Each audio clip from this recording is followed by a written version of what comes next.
All right, welcome back. Our next mini lecture here is titled Slavery in the Antebellum United States. And we're going to be talking about five things that you need to know or broadly be thinking about to start your process of understanding this topic. So, the first thing that we need to talk about is defining our terms. The first term for us to understand is antebellum. Now, antebellum is just a fancy way of saying pre-war.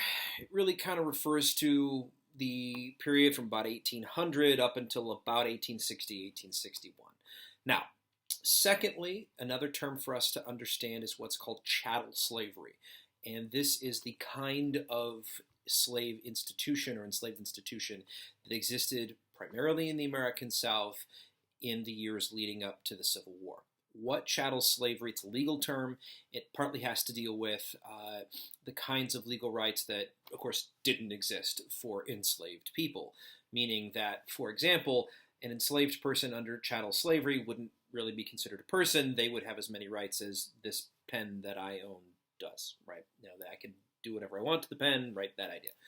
So those are our two terms. The third one for us is what are called slave codes. Now, there were codes that owners wrote, that colonies wrote, that then eventually made their way into states, and each state had variations of these, and they were articulating, what things slaves couldn't do, what owners couldn't do, and things like it's illegal to teach a slave to read or write. Three or four, enslaved peoples cannot meet without a white person present, right? This kind of thing. So those would be our terms. Secondly, all right, we need to understand violence, the nature of violence.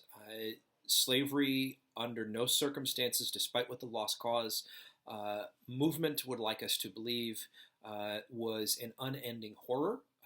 Meaning that violence was common, it was daily, and it was meted out against all enslaved people, from the use of sexual violence to beatings and other forms of assault. This could be used in terms of work, it could be used in, obviously it's about power dynamics, but violence was endemic throughout the entirety of the institution, and this is something that we need to understand.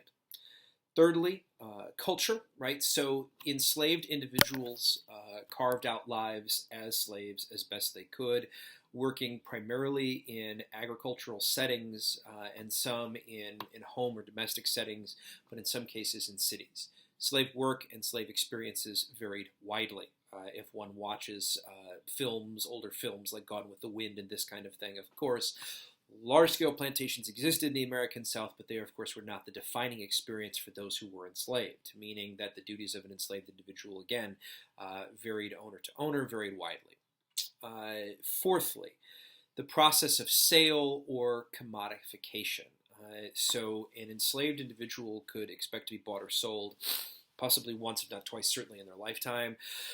Even though the importation of people to the U.S., enslaved people to the U.S., ended legally January 1st, 1808, and there were illegal importations of individuals between 1808 and 1865. The 13th Amendment doesn't abolish slavery until 1865, so you do have a process of both public and private sale of individuals that existed throughout the American South and other areas, throughout this time period. So you would certainly see public tradings, but also private sales. And so slaves would, of course, have to, develop multiple identities, who they are to themselves, who they are to other slaves, who can they trust, right, this kind of thing, and also to owners and other whites and this kind of idea. Now, the fifth thing that we need to mention is resources. Studying and learning about slavery is something that there are a lot of resources for folks to look at, and with the last 10, 20, 30 years of the digitization of things, it's become even, there's a wider availability. So the first thing that I would note is slave narratives.